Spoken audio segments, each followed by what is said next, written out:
الحمد لله رب العالمين والصلاة والسلام على أشرف الأنبياء والمرسلين وخاتم النبيين محمد وعلى آله وصحبه ومن تبعهم بإحسان ودعا بدعوتهم إلى يوم الدين. أما بعد فأعوذ بالله من الشيطان الرجيم. بسم الله الرحمن الرحيم. قال الله تبارك وتعالى: يا أيها الذين آمنوا توبوا إلى الله توبة نصوحا. وقال تعالى: فقلت استغفروا ربكم إنه كان غفارا يرسل السماء عليكم مدرارا ويمددكم بأموال وبنين ويجعل لكم جنات ويجعل لكم أنهارا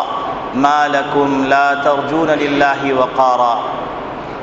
وقال النبي صلى الله عليه وسلم: ما أصر من استغفر. وقال النبي صلى الله عليه وسلم: التائب من الذنب كمن لا ذنب له أو كما قال عليه الصلاة والسلام. میرے محترم بزرگوں، عزیز دوستوں، دینی اسلامی بھائیوں، اللہ رب العالمین نے جب انسان کی پیدائش کا فیصلہ فرمایا اور فرشتوں سے ذکر فرمایا انی جاعل فی الارض خلیفہ، کہ زمین پر میں اپنا ایک خلیفہ بھیج رہا ہوں، تو فرشتوں نے کہا: اے پروردگار عالم، آپ ایسی ہستی کو بھیج رہے ہیں جو زمین میں فساد پھیلائے گی اور خون بہائے گی. ہم آپ کی تسبیح اور تقدیس بیان کرتے رہتے ہیں، ہم اس لائق ہیں کہ آپ ہم کو اپنا خلیفہ بنا دیں. نبی اکرم صلی اللہ علیہ وسلم نے ارشاد فرمایا کہ اللہ رب العالمین نے فرمایا کہ میں جانتا ہوں تم نہیں جانتے،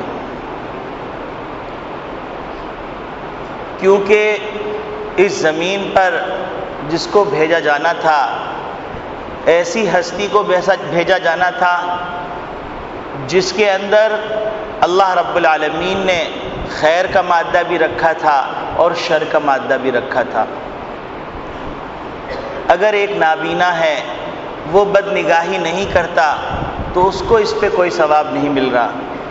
کیونکہ اس کے اندر دیکھنے کی صلاحیت ہی نہیں ہے. ایک آدمی کمزور اور ناتواں ہے، وہ کسی سے لڑ نہیں رہا اور کسی کا حق غصب نہیں کر رہا، اس وجہ سے کہ اس کے اندر طاقت ہی نہیں ہے، اس کے اندر حوصلہ ہی نہیں ہے، لیکن دل کے اندر ہمت بھی نہیں ہے. تو ایسے آدمی کو اس گناہ سے بچنے کا ثواب نہیں مل رہا. ایک آدمی ہے، اس کے اندر رجولیت کی صلاحیت نہیں ہے اور وہ یہ کہہ رہا ہے کہ میں زنا سے بچتا ہوں، تو اس کی کوئی تعریف کی بات نہیں ہے، کیونکہ اس کے اندر استعدادی نہیں ہے. فرشتوں کو اللہ رب العالمین نے خیر مجسم بنایا،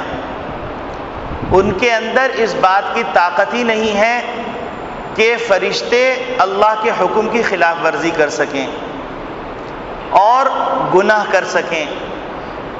اگر کسی فرشتے کو اللہ رب العالمین نے رکوع کی حالت میں پیدا فرمایا، وہ قیامت تک رکوع کی حالت میں اللہ کی تسبیح بیان کر رہا ہے. اگر کسی فرشتے کو اللہ رب العالمین نے قیام کی حالت میں پیدا فرمایا ہے تو وہ قیامت تک قیام کی حالت میں اللہ کی تسبیح اور تقدیس بیان کر رہا ہے. اور اللہ رب العالمین نے جن کو اپنی زمین کا خلیفہ بنا کر بھیجنا تھا، وہ ایسی ذات تھی جس کے اندر اللہ رب العالمین نے دونوں مادے رکھے تھے، فَأَلْهَمَهَا فُجُورَهَا وَتَقْوَاهَا. اس کے اندر نافرمانی کی بھی طاقت رکھی ہے اور اللہ کی اطاعت اور فرمانبرداری کی بھی طاقت رکھی. اب دونوں طاقتیں ہونے کے باوجود اگر وہ گناہوں سے بچ رہا ہے تو یہ اس کا کمال ہے. اس کمال کی بنیاد پر اللہ رب العالمین اس کو جنت دے رہے ہیں، اور فرشتے جنت میں رہیں گے لیکن ان کو جنت کی لذتوں سے کوئی فائدہ نہیں ملے گا۔ اس کے مقابلے میں انسان کے اندر اللہ رب العالمین نے لذتوں سے لطف اندوز ہونے کی صلاحیت رکھی۔ تو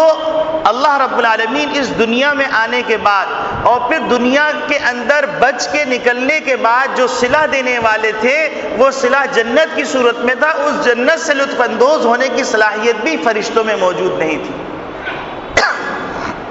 تو اللہ رب العالمین نے حضرت آدم علیہ السلام کی تربیت فرمائی کہ ہم تم کو خلیفہ بنا رہے ہیں، اور فرشتوں کو کہہ دیا کہ تم نہیں جانتے ہم جانتے ہیں۔ یہ ایک بادشاہ شہنشاہ کا جو اسلوب ہے وہ اپنایا۔ اور دوسری طرف آدم علیہ السلام سے کہا کہ دیکھو اس پوری جنت کے اندر تم رہو اور سب نعمتوں سے لطف اندوز ہوتے رہو، لیکن دیکھو فلاں درخت سے پھل نہ کھانا۔ اب اللہ رب العالمین چونکہ آدم علیہ السلام کو دنیا میں بھیج رہے ہیں، اپنا خلیفہ بنا کے بھیج رہے ہیں، تو دنیا کے اندر جن چیزوں سے واسطہ پڑنے والا ہے اور پھر اس واسطہ پڑ جانے کے بعد اس سے بچنے کا جو تریاق ہے وہ سکھلانے کے لیے اللہ رب العالمین نے تکوینی طور پر حضرت آدم علیہ السلام سے یہ کام کروایا کہ شیطان کو وہاں بھیجا، شیطان نے بہکایا، اور بہکانے کے بعد وہ پھل کھلوا دیا۔ تو پھل کھلوانے کے بعد ان میں ندامت اور شرمندگی کا احساس ہوا، تو اللہ رب العالمین نے اس کا تریاق عطا فرمایا۔ فَتَلَقَّىٰ آدَمُ مِن رَّبِّهِ كَلِمَاتٍ، اللہ رب العالمین نے چند کلمات ان کو سکھائے۔ رَبَّنَا ظَلَمْنَا أَنفُسَنَا وَإِن لَّمْ تَغْفِرْ لَنَا وَتَرْحَمْنَا لَنَكُونَنَّ مِنَ الْخَاسِرِينَ۔ یہ تریاق عطا کر کے اللہ رب العالمین نے آدم علیہ السلام اور اماں حوا کو بھیجا اور کہا کہ اب تم زمین پہ جاؤ، تمہارا دشمن یہ شیطان اور نفس ہے، یہ تمہارے ساتھ لگا رہے گا اور اس سے بچنے کی تدبیر تم کو کرنی ہے، اور اگر کبھی بتقاضۂ بشریہ غلطی آ جائے تو جو کلمات ہم نے تم کو سکھلائے ہیں ان کلمات کا ورد کرنا۔ تو یہ اللہ رب العالمین نے ایک نظام دے کر حضرت آدم علیہ السلام کو خلیفہ بنا کر دنیا میں بھیجا کہ دنیا کے اندر جانے کے بعد خلافت تو ملی، لیکن ساتھ ساتھ یہ تنبؤ بھی کر دیا گیا اور تنبیہ بھی کر دی گئی کہ تمہارا دشمن ایک شیطان ہے، تمہارا دوسرا دشمن نفس ہے۔ اس نفس اور شیطان کے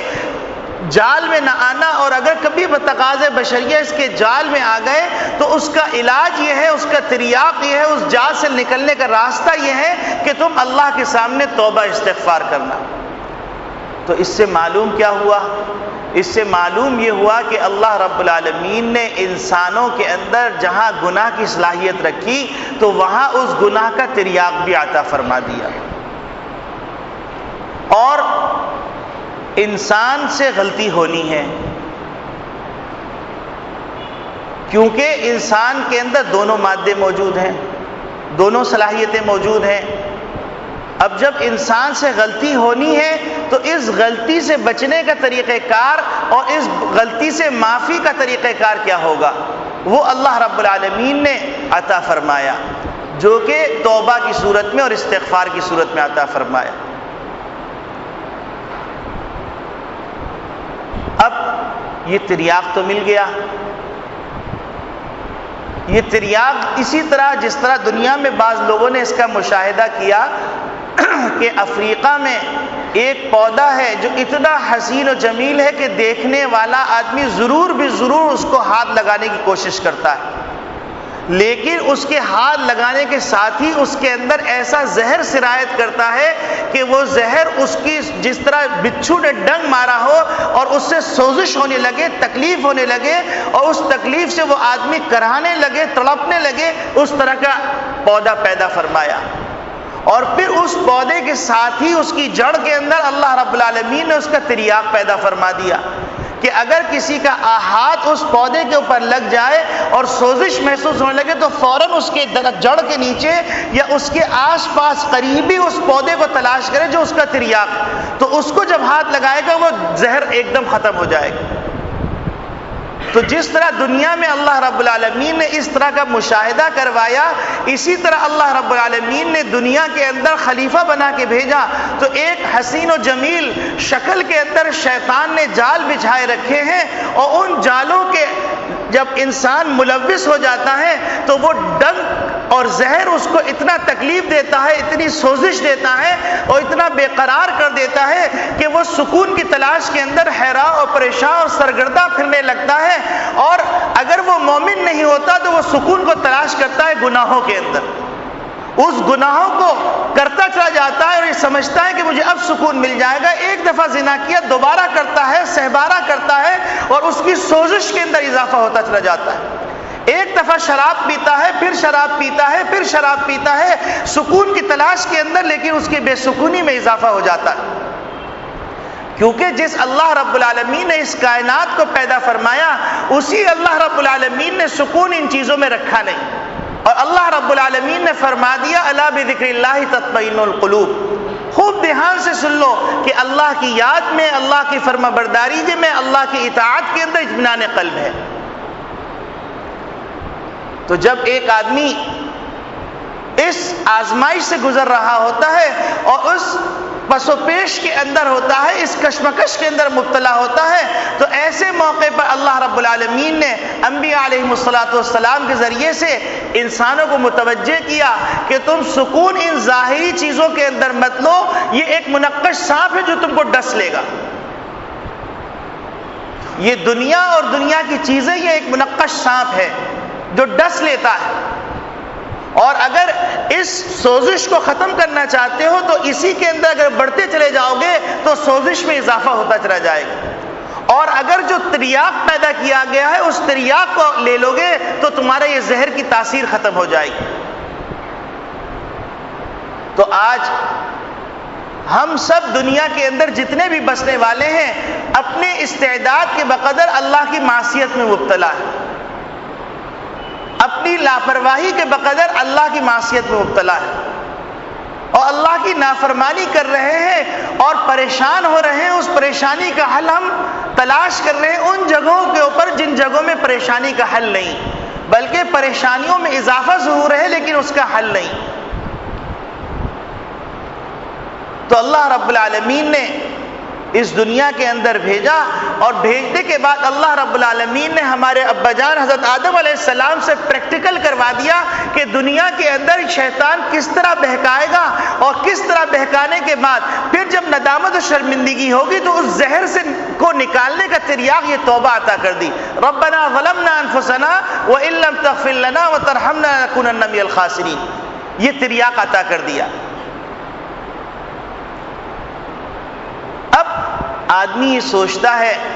کہ چلیے گناہ ہو گیا اور گناہ سے توبہ کر لی، اور توبہ کرنے کے بعد اب کوئی ایسا راستہ ہم کو مل جائے کہ جس راستے کی بنیاد پر میرے اندر سے گناہ کا جذبہ ہی ختم ہو جائے۔ کسی اللہ والے کی صحبت میں چلا جاؤں، کسی سے دعا کروا لوں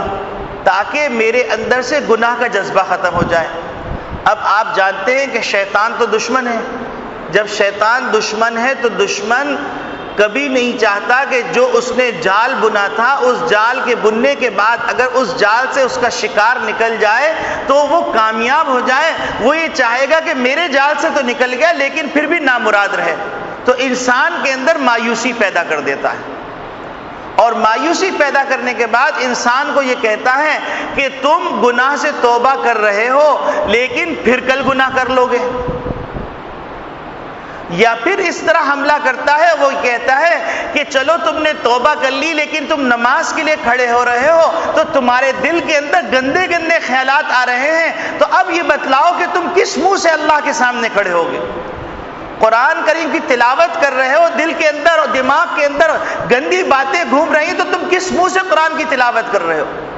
تو دوسرا وار یہ کرتا ہے کہ وہ نا امید کر کے اعمال صالحہ سے روک دیتا ہے۔ پھر انسان اس پریشانی کے اندر لگ جاتا ہے کہ کسی اللہ والے یا کسی باپو کے پاس میں چلا جاؤں، وہ باپو میری طرف نظر کرم کرے اور اس کے بعد میرے دل کے اندر سے وہ تمام کیفیات جو گناہوں کی وہ ختم ہو جائیں۔ اور اس سلسلے میں عمومی غلط فہمی ہونے کی وجہ سے بہت ساری نا امیدیوں کے نتیجے کے اندر انسان مزید گناہ کر لے لگتا ہے۔ تو ایک عجیب غریب حدیث کو جب ہم سامنے رکھیں گے تو اس پریشانی سے ہم باہر نکل آئیں گے۔ حضرت اغر المزنی رضی اللہ تعالیٰ عنہ فرماتے ہیں کہ میں نے نبی کریم صلی اللہ علیہ وسلم کو فرماتے ہوئے سنا کہ انہ لیغان علی قلبی حتی استغفر اللہ 100 مرہ،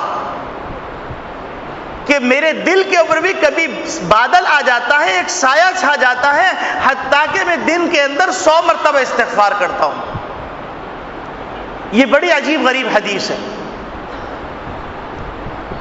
اور یہ بات ذہن میں رہنی چاہیے کہ جب حدیث کے اندر عدد ذکر کیا جاتا ہے تو بعض مرتبہ عدد مطلوب نہیں ہوتا، مقصود نہیں ہوتا، بلکہ مقصود کثرت ہوتی ہے۔ تو اسی طریقے سے محدثین نے فرمایا ہے کہ اس حدیث کے اندر جو 100 کا لفظ ذکر کیا گیا ہے، 100 کا لفظ ذکر کیا گیا ہے، 100 کا عدد ذکر کیا گیا ہے، یہ عدد مقصود نہیں ہے بلکہ کثرت کی طرف اشارہ ہے۔ فرماتے ہیں کہ نبی کریم صلی اللہ علیہ وسلم نے فرمایا بعض دفعہ میرے دل کے اوپر بادل سا آ جاتا ہے۔ اب آپ اندازہ فرمائیے کہ نبوت کا جو مقام ہے اس مقام تک کوئی نہیں پہنچ سکتا، اور یہ مقام کوششوں سے، ریاضتوں سے بھی نہیں ملتا۔ تو نبی کریم صلی اللہ علیہ وسلم جیسے پاکیزہ ہستی جن کے بارے میں اللہ رب العالمین نے فرما دیا غفر اللہ لک ما تقدم من ذنبک وما تأخر، کہ تمہارے اگلے پچھلے جتنے گناہ ہیں، جو گناہ کے خیال سے خوف آ رہا ہے اس لیے یہ بشارت دی جا رہی ہے کہ وہ گناہ بھی معاف کر دیے گئے۔ وہ فرما رہے ہیں کہ ایسی پاکیزہ ہستی فرما رہی ہیں کہ میرے دل پر بھی بادل سا آ جاتا ہے۔ تو معلوم یہ ہوا کہ بتقاضے بشریہ کوئی بھی ہستی جو انسانوں میں سے ہے وہ اس خیال سے، وسوسے سے بچ نہیں سکتی۔ اب بڑے رتبے کے اندر اور چھوٹے رتبے کے اندر جو فرق ہے وہ فرق یہ ہے کہ بڑی ہستی پہ خیال آتا ہے لیکن وہ مغلوب ہوتا ہے، اور چھوٹی ذات کے اندر خیال آتا ہے تو وہ غالب آ جاتا ہے، وہ گناہ کروا دیتا ہے۔ اس کی ایک اور مثال یوں سمجھ لیجئے جیسے کہ حضرت یوسف علیہ السلام پیغمبر ہیں، اور پیغمبر ہونے کے باوجود قرآن کریم کی جو تعبیر ہے وہ فرما رہے ہیں اللہ رب العالمین وَلَقَدْ هَمَّتْ بِهِ وَهَمَّ بِهَا، کہ زلیخا کے دل کے اندر بھی گناہ کا داعیہ پیدا ہوا، یوسف علیہ السلام کے دل میں بھی گناہ کا داعیہ پیدا ہوا۔ تو بعض لوگ یہ کہتے ہیں کہ پیغمبر کے دل میں گناہ کا داعیہ کیسا پیدا ہو سکتا ہے؟ تو یاد رکھیے کہ پیغمبر اور انسان کو جو خلافت دی گئی ہے، نبوت دی گئی ہے اور اللہ کی نیابت دی گئی ہے، وہ اس لیے دی گئی ہے کہ اس کے اندر تقاضۂ بشریہ موجود ہے، اور اگر تقاضۂ بشریہ موجود نہیں ہوتا اور وہ گناہ سے بچتا تو اس کا کوئی کمال نہیں ہوتا۔ یہی وجہ ہے کہ فرشتوں کا کوئی کمال نہیں، یہی وجہ ہے کہ انسان جب اللہ کی اطاعت میں آگے بڑھتا ہے تو فرشتوں سے آگے نکل جاتا ہے، اور ایسا موقع آتا ہے کہ دنیا دیکھتی ہے کہ حضرت جبریل علیہ السلام روک دیے جاتے ہیں، وہاں سے آگے جو معراج کا مرحلہ ہے وہ حضرت محمد صلی اللہ علیہ وسلم کو عطا کیا جاتا ہے، کہ انسان جب اللہ کی اطاعت میں بڑھے گا تو فرشتوں سے آگے نکل جائے گا۔ تو شیطان کا یہ جو حملہ عام طور پر بہت سے نوجوان پریشان ملتے ہیں اور کہتے ہیں کہ ہم نماز تو شروع کر دی لیکن ہمارے دلوں کے اندر جو گندے گندے خیالات ہیں اس کی وجہ سے نماز میں سکون نہیں ملتا، نماز پڑھنے دل نہیں چاہتا، قرآن کریم پڑھنے دل نہیں چاہتا، نیکی کرنے دل نہیں چاہتا، کہ ہمارے دماغ کے اندر اتنے گندے گندے خیالات آتے ہیں۔ تو ہم کس منہ سے اللہ کے سامنے کھڑے ہوئے؟ تو بھائیو دوستو، نبی کریم صلی اللہ علیہ وسلم نے اس مسئلے کو حل کر دیا، فرمایا کہ نبوت کے مقام پہ پہنچنے کے باوجود دل کے اندر وسوسہ گزرتا ضرور ہے۔ یہ اور بات ہے کہ وہ وسوسہ مغلوب ہوتا ہے، وسوسہ گزرتا ہے بشر ہونے کی بنیاد پر اور مغلوب ہوتا ہے مطیع اور فرمانبردار ہونے کی بنیاد پر، اور اللہ والے کی صحبت میں رہنے والے کے اندر بھی وہ وسوسہ مغلوب ہوتا ہے اور وہ انسان غالب آ جاتا ہے، اور وسوسہ غالب نہیں آ پاتا، گناہ پہ آمادہ نہیں کرتا۔ اور ہم جیسے کمزور لوگوں کو وسوسہ جب آتا ہے تو وہ وسوسہ ہم کو مغلوب کر دیتا ہے اور وہ غالب آ جاتا ہے اور گناہ گزروا دیتا ہے، گناہ کروا دیتا ہے۔ اور مولانا روم رحمۃ اللہ علیہ تو فرماتے ہیں کہ ایک آدمی جو گناہ کر رہا ہے اور پھر اس کے بعد اس نے توبہ کر لی اور اللہ والے کی صحبت میں آ گیا اور اللہ والے سے تعلق قائم کر لیا، اور تعلق قائم کرنے کے بعد ریاضتوں سے اس کا نفس مغلوب ہو گیا، شیطان مغلوب ہو گیا، لیکن شیطان اپنے حملے سے باز نہیں آئے گا، نفس اپنی عادت سے باز نہیں آئے گا، اور یہ عادت سے باز نہ آنا، مقابلہ جاری رہنا، یہ اس کی نیکی کے معنی نہیں، اس کے تقوی کے معنی نہیں، اس کے اندر تقوی موجود ہے، اور اس کی دلیل یہ ہے کہ جب گناہ کا داعیہ پیدا ہو رہا ہے تو اس کے اندر ندامت و شرمندگی کا احساس ہو رہا ہے، اور جب تک ندامت و شرمندگی کا احساس موجود ہے تو ایمان موجود ہے، اور اگر ندامت اور شرمندگی کا احساس ختم ہو گیا اور گناہ کو گناہ سمجھنا ختم ہو گیا اور اللہ رب العالمین کی اطاعت کا جذبہ پیدا ہونا ختم ہو گیا تو ایمان کی تجدید کرنے کی ضرورت ہے، اپنی اصلاح کرنے کی ضرورت ہے، اپنی فکر کرنے کی ضرورت ہے۔ اگر آدمی گناہوں کے اوپر اترانے لگے، گناہوں کے اوپر فخر کرنے لگے اور گناہوں کو تفاخر کے طور پر بیان کرنے لگے تو پھر خطرہ اس بات کا ہے کہ ایمان رخصت ہو چکا ہے۔ تو معروم رحمت اللہ علیہ فرماتے ہیں کہ نفس کے اس وار سے انسان کو کبھی بھی غافل رہنا نہیں چاہیے، اور پھر وہ ایک مثال سے اس کو سمجھاتے ہیں کہ ایک لکڑہارا تھا، وہ لکڑہارا جنگل میں گیا لکڑیاں کاٹنے کے لیے، لکڑیوں کا گٹھر بنایا اور لپیٹ کے لیے آیا، سردی کا زمانہ تھا، وہ کیا دیکھتا ہے کہ اس گٹھر کے اندر سانپ بھی لپٹا ہوا آ گیا، لیکن سردی کی وجہ سے وہ بالکل مغلوب ہوا ہے، تو فرمائے لگے وہ اس سے بے فکر ہو کے سو گیا، جب اس کو گرمی لگی سانپ کو تو وہ بیدار ہوا، اور بیدار ہونے کے بعد اس نے لکڑہارے کو ڈس لیا،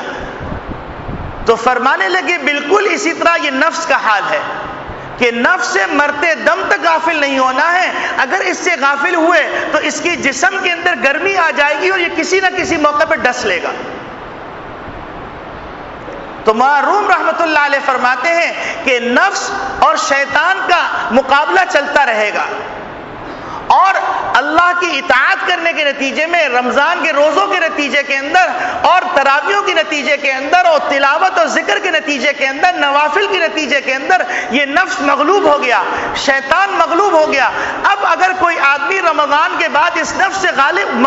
بے فکر ہو جائے گا اور غافل ہو جائے گا تو یہ نفس مرا نہیں ہے، یہ شیطان مرا نہیں ہے، اس کو جب گرمی لگے گی تو یہ اژدہے کی صورت اختیار کر لے گا اور تمہیں ڈس لے گا اور تمہیں تباہ کر دے گا۔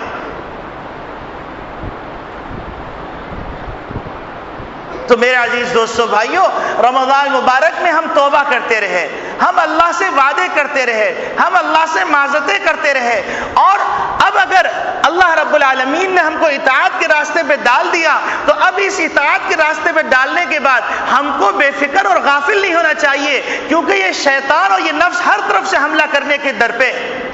اور اس کا چھٹکارا مرتے دم تک نہیں ہوگا۔ مرنے کے بعد جب خاتمہ بالخیر ہو گیا تو کامیاب، اور اگر خاتمہ بالخیر نہیں ہوا تو ناکام اور نامراد، اور پھر اس وقت کی ناکامی اور نامرادی ہمیشہ ہمیشہ کی ناکامی اور نامرادی ہوگی، اور اس وقت کی کامیابی ہمیشہ ہمیشہ کی کامیابی اور ہمیشہ ہمیشہ کی بامرادی ہوگی۔ تو میرے عزیز دوستو بھائیو، دو باتیں سمجھ میں آ گئی۔ ایک بات تو یہ سمجھ میں آ گئی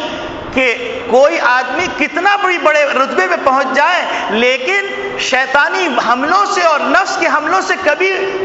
بھی وہ متاثر ہو سکتا ہے، اور کبھی بھی غافل نہیں ہونا چاہیے۔ اگر غافل ہو گئے تو یہ ڈس لے گا۔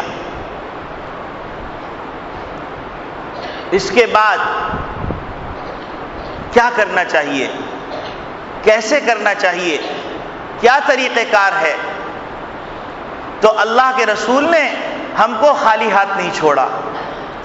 اللہ کے رسول کی اطاعت کرنے والوں نے ہمیں خالی ہاتھ نہیں چھوڑا۔ اللہ رب العالمین کے رسول محمد ربی صلی اللہ علیہ وسلم نے دو چیزیں عطا فرمائی۔ ایک چیز عطا فرمائی توبہ، اور دوسری چیز عطا فرمائی استغفار۔ عام طور پہ لوگ توبہ اور استغفار میں فرق نہیں کر پاتے۔ توبہ استغفار ایک چیز سمجھتے ہیں، حالانکہ توبہ اور استغفار میں فرق ہے، اور توبہ اور استغفار کے مقامات بھی الگ الگ ہیں۔ وہ کیا ہیں؟ تو امام نووی رحمۃ اللہ علیہ فرماتے ہیں کہ توبہ 3 چیزوں سے مرکب ہے۔ ایک چیز گناہ کو چھوڑ دینا،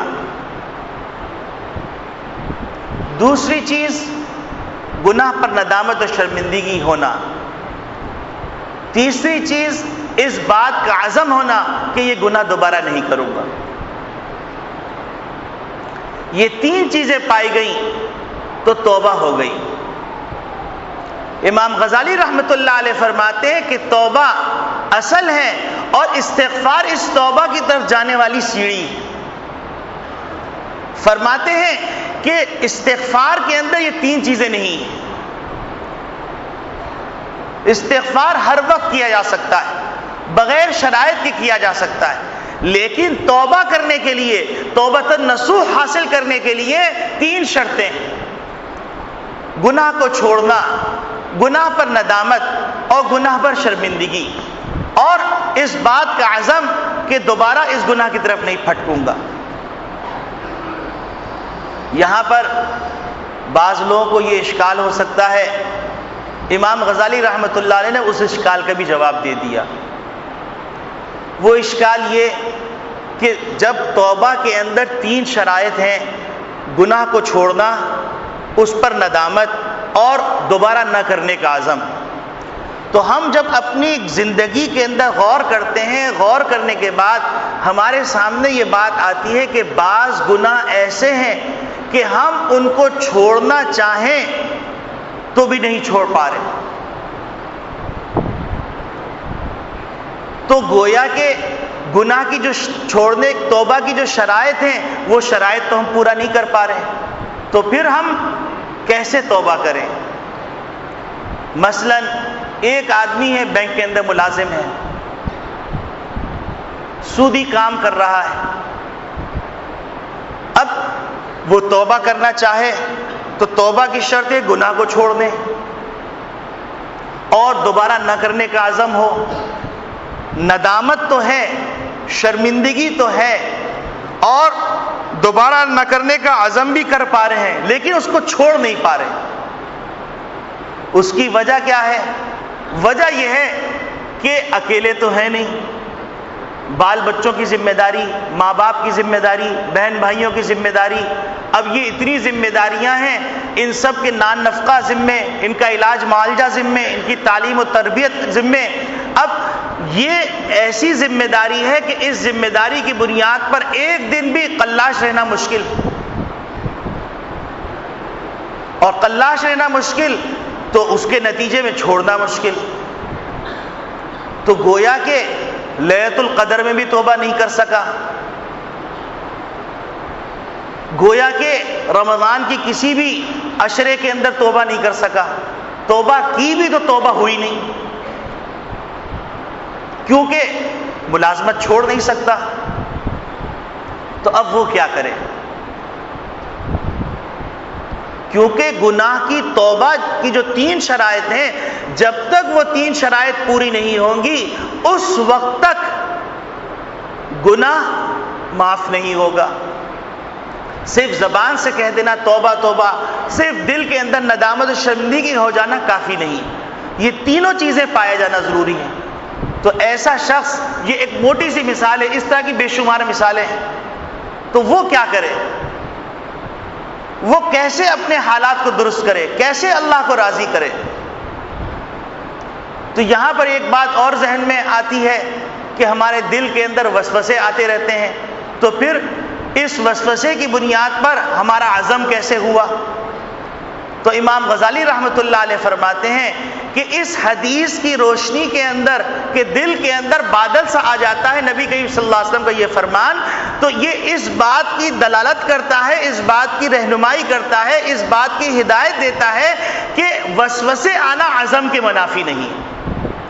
اگر آپ نے ارادہ کیا اور ارادہ کرنے کے بعد آپ کے دل میں وسوسہ آ رہا ہے کہ فلاں گناہ کر لوں، لیکن آپ نے یہ تہیہ کر لیا کہ میں گناہ نہیں کروں گا، تو وسوسے آنا یہ آپ کی توبہ کے منافی نہیں، آپ کے عزم کے منافی نہیں۔ تو شیطان کا وہ حملہ کہ شیطان یہ کہ ہے کہ 3 شرطیں پائی جاتی ہیں، تو 3 شرطوں میں عزم ہے اور وہ عزم میں کر نہیں سکتا، میرے اندر وہ حوصلہ نہیں ہے، تو میں کس طرح توبہ کروں؟ تو فرماتے دل کے اندر وسوسے آنا یہ توبہ کے منافی اور عزم کے منافی نہیں۔ وسوسے آئیں گے، اور اتنا بڑا مقام نبوت کا مقام، وہ نبوت کا مقام بھی اس وسوسے سے خالی نہیں ہے، ولایت کا مقام بھی اس وسوسے سے خالی نہیں ہے، قطب اور ابدال کا مقام بھی اس وسوسے سے خالی نہیں ہے۔ یہ اور بات ہے کہ وہ وسوسے مغلوب ہوتے ہیں، اور ہمارے ہاں جو وسوسے آتے ہیں وہ غالب ہوتے ہیں۔ تو بتقاضۂ بشریہ وسوسے آنا یہ انسان کے اختیار میں نہیں، جب اختیار میں نہیں ہے تو یہ عزم کے منافی بھی نہیں۔ تو یہ ایک اشکال تو دور ہو گیا۔ اب یہ اشکال کہ گناہ کو چھوڑنا، اب مثلا یہ بینکنگ کی جو مثال دی، اس مثال کے اندر گناہ چھوڑ نہیں سکتے تو توبہ کر نہیں سکتے، اور اگر توبہ کی تو توبہ قبول نہیں ہوگی، کیونکہ توبہ کی قبولیت کی 3 شرائطیں، وہ 3 شرائط پائی نہیں گئی۔ تو کیا نا امید ہو جائیں؟ تو امام غزالی رحمۃ اللہ علیہ عجیب غریب بات فرماتے ہیں کہ نبی کریم صلی اللہ علیہ وسلم نے ارشاد فرمایا ما اصر من استغفر، یہ موقع ہے استغفار کا، یہ موقع ہے استغفار کا، یہ موقع توبہ کا نہیں، کہ آدمی استغفار کرتا رہے، کثرت سے استغفار کرتا ہے، دل میں ندامت و شرمندگی رکھے، اور اس کے ساتھ ساتھ وہ کوشش کرتا رہے کہ مجھے اس کا نعم البدل مل جائے، اور اس طرح کوشش کرے جیسا کہ ایک بے روزگار کوشش کرتا ہے، ایک پریشان حال کوشش کرتا ہے، کوشش جاری رکھے اور روزانہ صبح شام استغفار کرتا رہے۔ رات میں جب سونے لگے تو استغفار کر لے اور کہے کہ اے اللہ میں فلاں فلاں گناہوں سے توبہ کرتا ہوں اور یہ عزم کرتا ہوں کہ میں اس کی طرف نہیں پھٹکوں گا، میں نادم اور شرمندہ ہوں۔ اور پھر اس کے علاوہ یہ جو گناہ ہے، جس گناہ کو چھوڑ نہیں سک رہا ہے کسی وجہ سے، وہ گناہ غالب آ رہے ہیں، یہ مغلوب ہو رہا ہے، تو فرماتے ہیں وہاں پر استغفار کر لیا کرے۔ تو جب استغفار کر لیا کرے گا تو ما اصر من استغفر، جس نے استغفار کیا وہ اصرار کرنے والا نہیں۔ تو ایک وقت آئے گا کہ اللہ رب العالمین اس کو توبہ کی توفیق عطا فرما دیں گے اور توبہ کی صورت پیدا فرما دیں گے۔ اب کوئی آدمی یہ کہے کہ چلیے یہ تو آپ نے اچھی بات بتلا دی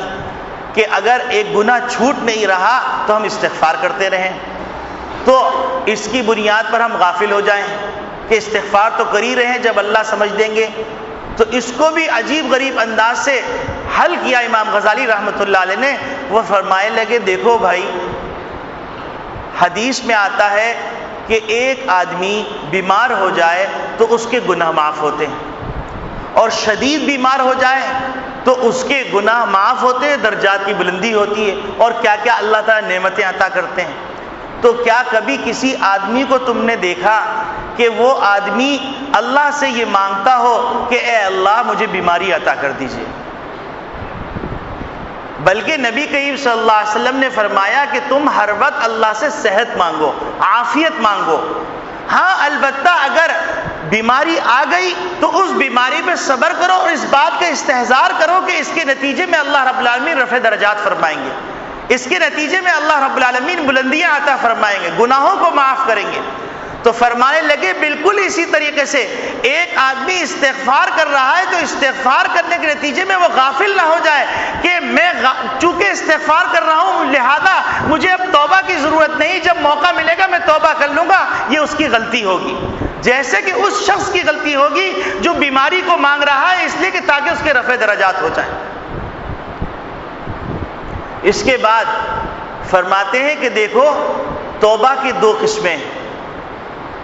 ایک توبہ اجمالی ہے، ایک توبہ تفصیلی۔ توبہ اجمالی کیا ہے؟ فرماتے ہیں توبہ اجمالی یہ ہے کہ تم اطمینان سے بیٹھ کر اپنے تمام گناہوں کا استحضار کرو اور تمام گناہوں کا استحضار کر کے اللہ کے سامنے ندامت و شرمندگی کا اظہار کرو اور اللہ رب العالمین سے اس کے اوپر توبہ کرو۔ یہ تو توبہ اجمالی ہو گئی، لیکن یہ توبہ اجمالی کی تکمیل ہوگی توبہ تفصیلی سے۔ اگر کسی شخص نے توبہ اجمالی کر لی لیکن توبہ تفصیلی نہیں کی تو توبہ اس کی رکی رہے گی۔ اب آپ کہیں گے مولوی صاحب آپ کیسی عجیب بات کر رہے ہیں کہ ہم نے جو اتنی توبائیں کی وہ ساری توبائیں ضائع ہو گئی؟ کیا ضائع نہیں ہو گئی، بلکہ اللہ رب العالمین نے اس کے لیے تمام معاملات کر دیے۔ اب توبہ تفصیلی کی ضرورت ہے، اور توبہ تفصیلی کی صورت یہ ہے کہ آپ اطمینان سے بیٹھیے، بیٹھنے کے بعد آپ غور کیجئے کہ آپ کے بالغ ہونے کے بعد سے آج تک کتنی نمازیں قضا ہوئیں، ان نمازوں کو اپنے پاس لکھ لیجئے۔ کتنے موقع پر زکوٰۃ ضائع ہوئی ہے، اس زکوٰۃ کو اپنے پاس لکھ لیجئے۔ کتنے بندوں کے حقوق ضائع ہوئے ہیں، ان حقوق کی فہرست لکھ لیجئے۔ کتنے لوگوں کا حق غصب کیا ہے اس کو لکھ لیجئے۔ کتنے لوگوں کے قرض لے کے دیا نہیں ہے اس کو لکھ لیجئے۔ اپنے بیوی بچوں کے ساتھ کیا ناانصافیاں کی اس کو لکھ لیجئے۔ اور پھر فرماتے ہیں کہ اس کا طریقہ یہ ہے کہ آپ اپنی نمازوں کی قضا شروع کر دیجئے، توبہ تفصیلی کا آغاز ہو گیا۔ اپنی زکوٰۃ کو شمار کر لیجئے، زکوٰۃ کی ادائیگی کی صورت اختیار کر لیجئے، تھوڑی تھوڑی کر کے پچھلے سالوں کی زکوٰۃ ادا کرنا شروع کر دیجئے، یہ توبہ تفصیلی کا آغاز ہو گیا۔ اور پھر فرماتے ہیں مولانا اشرف تھانوی رحمۃ اللہ علیہ کہ اگر اس کرتے کرتے انتقال ہو گیا تو اللہ رب العالمین کی ذات سے امید ہے کہ اگر حقوق العباد بھی ذمے پہ رہ گئے تو اللہ رب العالمین ان اہل حقوق کو اپنی طرف سے عطا کر کے اس کو راضی کر دیں گے۔ لیکن اگر ایسا نہیں کیا گیا تو توبہ کرنے کے نتیجے کے اندر حقوق العباد چونکہ معاف نہیں ہوئے اور ابھی حقوق العباد ادائیگی کرنے کی استطاعت نہیں ہے تو توبہ تفصیلی کی طرف نہیں جا رہے، تو پھر انتقال کے بعد حشر کے میدان میں بڑی رسوائی کا سامنا کرنا پڑے گا۔ اور پھر اس کے لیے استدلال کے طور پہ عجیب غریب حدیث پیش فرماتے ہیں۔ وہ فرماتے ہیں کہ دیکھو بنی اسرائیل کا ایک آدمی تھا اور وہ آدمی نے 99 قتل کیے تھے۔ اللہ رب العالمین نے انسان کے اندر نفس لوامہ رکھا ہے، جو انسان کو ضمیر، جس کو کہتے ہیں ضمیر کی مار، اور ضمیر کی مار سے بڑی مار کوئی نہیں ہوتی، جو انسان کو کچوں کے مارتے رہتے، تم نے یہ کیا، تمہیں شرم نہیں آتی، تم نے یہ کیا۔ تو اللہ رب العالمین نے اس کے اندر وہ نفس لوامہ کو بیدار کر دیا۔ تو وہ بنی اسرائیل کا شخص ایک آدمی کے پاس گیا، ایک عالم کے پاس، اس وقت اس زمانے کا جو عالم تھا اس عالم کے پاس گئے اور جا کے کہا کہ میں نے اتنے قتل کیے ہیں، اتنے قتل کیے ہیں، کیا میری بخشش ہو سکتی ہے؟ تو وہ عالم الفاظ کا تھا، حکیم نہیں تھا، فریس نہیں تھا۔ اس نے کہا کہ کوئی توبہ نہیں ہو سکتی تمہاری، تم تو ایسے ناہنجار اور نامعقول ہو کہ تم جہنم میں ہی جاؤ گے۔ اس کے اوپر نا امیدی کا ایسا غلبہ ہوا، ایسا غلبہ ہوا، اس نے کہا جب 99 تو ایک اور صحیح 100 قتل کر دیے، لیکن پھر بھی وہ ندامت اور شرمندگی اس کو بے چین کر رہی تھی، ضمیر کی مار اس کو بے چین کر رہی تھی۔ تو وہ پھر بھی نکلا، اور نکلنے کے بعد کسی حکیم و فریس اللہ والے کے پاس گیا، اور اللہ والے کے پاس جانے کے بعد اس نے کہا کہ کیا میری توبہ قبول ہو سکتی ہے؟ تو اس اللہ والے نے کہا تمہاری توبہ قبول ہو سکتی ہے، اور اس کے ساتھ ساتھ یہ کہا کہ تم کس بستی میں رہتے ہو، لگتا ہے کہ تمہاری صحبت اچھی نہیں ہے، تم ایسا کرو کہ فلاں بستی والوں کی طرف چلے جاؤ، وہ اچھی بستی کے لوگ ہیں، وہ نیک لوگ ہیں، تمہاری صحبت بدل جائے گی اور تم توبہ بھی کر لو۔ تو وہ آدمی اس ارادے سے نکلا، حتیٰ کہ وہ چل رہا تھا کہ چلتے چلتے اس کے موت کا وقت آ گیا۔ موت کا وقت آ گیا، جب اس نے محسوس کر لیا کہ نزا کی کیفیت طاری ہو گئی تو اس نے گرتے گرتے اپنے آپ کو گھسیٹنا شروع کیا اس بستی والوں کی طرف جو اللہ والے تھے، نیک لوگ تھے۔ جب فرشتے آئے اور فرشتوں میں آپس میں مکالمہ ہو گیا کہ کون اس کی روح لے کے جائیں گے، اللہ کے دربار میں گئے تو اللہ رب العالمین نے فرمایا کہ دیکھو تم اس کو ناپو، اور ناپنے کے بعد یہ دیکھو کہ کس بستی کے قریب ہے، جس بستی کے قریب ہے اس بستی والوں کے ساتھ اس کا حشر کر دیا جائے۔ ادھر فرشتوں کو یہ حکم فرمایا اور دوسری طرف اس کی سچی طلب دیکھنے کے نتیجے میں روایات میں آتا ہے کہ اللہ رب العالمین نے گندے لوگوں کی بستی کو حکم فرمایا تباعدی، دور ہو جاؤ، اور اللہ والوں کی بستی کی زمین کو حکم فرمایا تقاربی، تم قریب ہو جاؤ۔ جب ناپا گیا تو ناپنے کے نتیجے کے اندر اللہ والوں کی بستی کے قریب تھا، تو اللہ رب العالمین نے اس کو نیک فرشتوں، نیک روح لے جانے والے فرشتوں کو حکم فرمایا کہ وہ اس کی روح لے کے جائے۔ تو مولانا اشرف تھانوی رحمۃ اللہ علیہ فرماتے ہیں کہ اگر تم اہل حقوق کی ادائیگی کا ارادہ کر لو گے، گو کہ تمہارے اندر ابھی استعداد نہیں ہے، لیکن تم ان سے بات چیت کر لو، بات کر لو، اللہ سے مانگنا شروع کر دو، اور پھر ادائیگی کچھ کر سکے کچھ نہیں کر سکے اور چلے گئے دنیا سے، تو اللہ کی ذات سے امید ہے کہ اللہ ان اہل حقوق کو اپنے خزانے سے خاموش کروا دیں گے، راضی کر دیں گے، اور باقی تمہارا معاملہ آسان کر دیں گے۔ تو میرے عزیز دوستو بھائیوں، آج کی گفتگو کا خلاصہ کیا ہے؟ آج کی گفتگو کا خلاصہ یہ ہے کہ توبہ اور استغفار اور شیطانی جالوں کے اوپر جو سازشیں کی جاتی ہیں، ان سازشوں سے خوفزدہ ہو کر، نا امید ہو کر اللہ کی اطاعت کو نہ چھوڑیے، اور نفس الفاظ دہرانے کو توبہ نہ سمجھیے۔ توبہ کی جو 3 شرائط ہیں، ان شرائط کو پورا کیجیے، پھر توبہ تفصیلی کیجیے توبہ اجمالی کے بعد، اور پھر استغفار کرتے رہیے اٹھتے بیٹھتے، کیونکہ یہ توبہ کے لیے سیڑھی کا کام کرتی۔ اور پھر اس کے ساتھ ساتھ یہ بات بھی ذہن میں رہے کہ ہم قیامت تک شیطان اور نفس کے وار سے محفوظ نہیں ہیں، اور ہم جب تک اس بات کا استحضار رکھیں گے تو شیطان ہم پر غالب نہیں آ سکے گا۔ لیکن اگر ہم اس سے غافل ہو گئے تو جس طرح معروم رحمۃ اللہ علیہ فرماتے ہیں کہ اس اژدہے نے اس کے لکڑہارے کو ڈس لیا، اسی طرح یہ نفس اژدہا ہے، یہ تم کو ڈس لے گا۔ تو میرے عزیز دوستو بھائیوں، اگر ہم نے یہ کر لیا تو انشاءاللہ ثم انشاءاللہ اللہ رب العالمین سے جو ہم نے توبہ کی ہے وہ توبہ اجمالی تھی، اور توبہ تفصیلی کر لیں، اور توبہ تفصیلی کے لیے ہم اپنے عمل کا آغاز کر لیں، تاکہ اللہ رب العالمین اس توبہ کو مکمل فرما دیں اور ہمارے لیے خیر کے فیصلے فرما دیں۔ اللہ رب العالمین